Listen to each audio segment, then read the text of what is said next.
This is really how it works. I had a student where I work, the university where I work, I had a student who came to us with some of the baggage that I'm talking about right now. And what I like to do at the beginning of every year is speak the gospel as clearly and as simply as I can. So I give basically this same sermon I'm talking to you right in several iterations. I speak this right here, and I tell people, my sweet new students, God does all the work, you don't.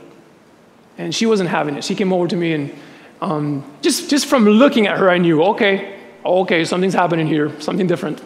The way she was dressed, and so she said, that's not how it works. That is not how it works at all. And if you knew how it really works, then you would understand where I come from. So here's the story. Okay? I invited her to come to my office to actually tell me the whole thing. When she was about 12 years old, a preacher came to her town and began to preach a gospel. He called it the gospel, but it's really a lie. He said, if you want to please God, the first thing you do is you get rid of music that offends God. You heard this before? Oh, I'm here to tell you, I believe there's music that offends God. But because this preacher didn't want to teach these young people to discern what is offensive to God and what isn't, he just said, get rid of all of it, all music. Live your life in silence, because it's too hard to know what's good and what's bad. Now, again, I believe that there's music that it's just offensive. That's not good. It's just not good. I have students who come to me all the time like, Pastor Sam, I've got this recording of this preacher who talks about, the hidden message in hip-hop. You've got to listen to this. Some of you are laughing like, that's exactly. What's hidden? There's the evil is right up front. I don't have to spin this one backwards. I mean, if the message going forward is, violence, misogyny, objectification of women, all this stuff, if spinning it backwards says, smoke marijuana, that's not... I don't think we have to do that. Spinning it forwards is actually going to say worse things. Yeah, sure, there's music that is terrible, but I don't think that the gift of music is such that we just abandon it because we have gotten to the point where we can't discern what is good music and what is not. But that's what the preacher told her. Go home, and from now on, you will live in silence. For those of you who have been around this kind of life, this kind of tribe for a long time, first the music, what's next? Don't be shy. Exactly. The way you dress. You go and you cover up. And it's not just cover up, cover everything up. And the preacher said, you want to please God, you go home and you cover your wrists and your ankles. Down to that, it has to be covered. Because the ankle is such a sexy part of the body. And you look at the ankle, well, the ankle, wow, aha. Maybe there's some people here who may have struggles with the ankle, but, most of us. So she went home and entire closets full of beautiful clothing they just got rid of it, and they sewed these crazy-looking things to wear, and that's what she came to school with, these robes that were just. Look, I believe we should be appropriate in how we dress and modest, and that how we dress says some things about us, but man, I'm pretty sure that God doesn't look down and say, no, the ankle. No. I'm not pleased with you today. So then the diet. The diet is what goes next. Or that's what gets preached next. And the message is, in varying degrees, it goes like this. If you want to please God, then you give up things. You give up, cheese, You give up meat. All the carnivores like, no, don't give up the meat, please don't. You give up, so he preached this message, but then it got intensified. Then he told these people that he was preaching this gospel to. He said, if you want to please God, let's just from now on eat raw foods all the time. I'm here to tell you, I believe that it's probably better for you to eat raw all the time. Don't you? No, somebody like, no, it probably is better for you. But do you want to live like that? I don't want to. I'd rather live less and be able to enjoy a big, fat grilled cheese sandwich, dipping it into real dairy craziness.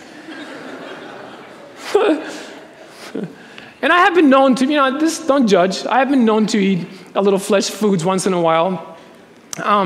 If that shaves a year off of my life, great, but I'm not going to spend most of my life chewing food that is raw, although it may be better for you. Because here's the thing, I don't believe that God loves me better if I spend my life chewing raw oats and raw carrots. That's not the gospel. Now, should we be, mindful of our bodies and how God has made us to live? Of course we should. Of course we should. So here's the next layer that this man added. He said, from now on, we're going to fast from Thursday at noon, that's your last meal of the week, until Friday sundown. That's going to be our weekly schedule. She was 12. How many 12-year-olds do you know that can go 30 hours without eating? I am not opposed to fasting. Some of us can't fast for very long before we die. Some of you can. Some of you can't go for probably a month or two. I'm pointing this way. I don't mean it. But she was told this is how you please God, and we prepare ourselves for the weekly festival of Sabbath. You want to make a kid happy that Sabbath is coming? Starve him for a day and a half before it comes. I guarantee you, everyone's going to be like, Sabbath. So now, as she's telling me this story, she is in the middle of her own explanation of her journey that led her to the conversation we're having. She realizes the magnitude, the absurdity of what she's saying. And she begins to weep. Up to now, I've just been listening to the story. And here's what she adds. She says, there was one Friday morning, a few hours into this fast, this weekly fast, when a friend of mine who was also involved in this stuff, we were sitting there and we wouldn't join the physical education class. We call it PE, is where kids learn to play sports and so on. We spoke to our teacher, and every week we were not required to participate because we didn't have enough calories to burn, and we wouldn't make it through the end of the day. We were just drained. So we would sit there and watch everyone playing, knowing we are pleasing God with this. And one Friday, they were so hungry that they couldn't stand it anymore, and her friend began to dig around her bag for a crumb of something. And she found a little bag, a tiny little bag, Skittles. You guys have Skittles here? It's like the little single-serve Skittles bags, not the big ones. Skittles are simple, refined sugars that are horrible for you. But they found this little bag of Skittles. And they both remember, she told me, both remember that we began to weep immediately because we knew we were going to eat the Skittles and it's going to be a sin. They knew that. So they opened the little bag, and you see them opening the little bag, and they split. There's like 7 Skittles, so they split them. And they eat them weeping, knowing this is, God, please don't. And this is how she finished her story to me. She said, Sam, I go to bed every night, and this is my prayer every night. God, if you give me another chance, tomorrow, I will not disappoint you. Now I'm weeping. I'm like, you kidding me? no, no, no, no. And so I just read her Ephesians 2. I just read it to her. And I read it to her again and again and again. And it began to just crack her soul open. And after months of studying and talking and reading Ephesians 2 together, she began to realize that she was loved just thoroughly and deeply by the God of the universe. And we prepared to baptize her. She asked for baptism, and we did. We do baptisms back where I come from. I love this. I love how upfront this is, not hidden somewhere where you have to have some strange curtain that you open and everyone goes, whoa, I didn't know that room was back there. They have a hot tub back there. This is the way, on our campus, our baptistry is in the middle of the campus. It's the center of it. And every few months, especially towards the end of the school year, we hold these huge baptismal services on Friday nights, and hers was just her. So I baptized her into the gospel, into a new life. And she knew that. When she came out, her friends knew the story by now, and they had gotten buckets full of Skittles.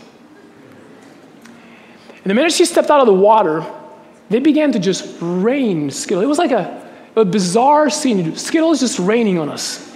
Skittles. We're opening our mouths, just Skittles. You know what? Skittles are terrible for you. And we ate too many Skittles. We had headaches from all the sugar that we had eaten. But we were loved by God. I want to ask you a question before we're done. It's role play. This is just a role. This is just how the drama would go. If you were to say to God, God, I've got an idea. Let's have a meeting. Let's go to, I don't know, the mall, and I'll buy you a sandwich, Subway. And I want to talk to you about some things. I want to talk to you about what I do for you. And God says, okay, let's do this. You sit down across the table from God, and you go, okay, what we're going to do, this is the game. We're going to do, I'm going to tell you what I do, and you tell me what you do for me. I'll tell you what I do for you, you tell me what I do for you. So because we're polite, we go, you first, God. And God goes, okay, me first. Let me see here. I made you. Good one. Oh, wait, I made the heavens and the earth. The universe is in my hands, and I made you. Is that good? You do one. I run a life group at Preparatory Church. You do one.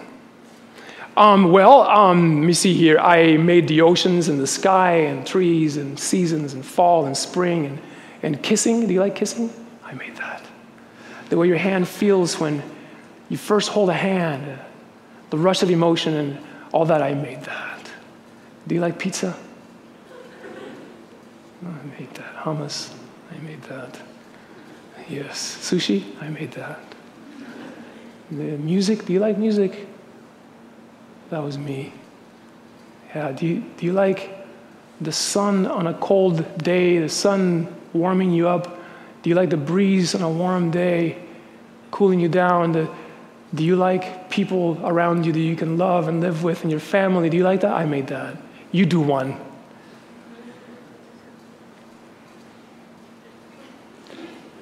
Sometimes I let people in when they're asking to get in my lane in the highway.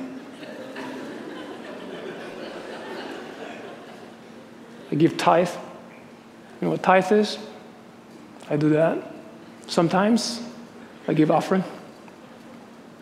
And I've helped people with their homework. I've tutored without pay. I've gone on trips to Africa and PNG. And do you see how this is sounding? You know, the prophet Isaiah says that even the stuff that we think is good looks like a dirty rag to God. You do one, God. Oh, yeah. I entered your world. and I live like one of you.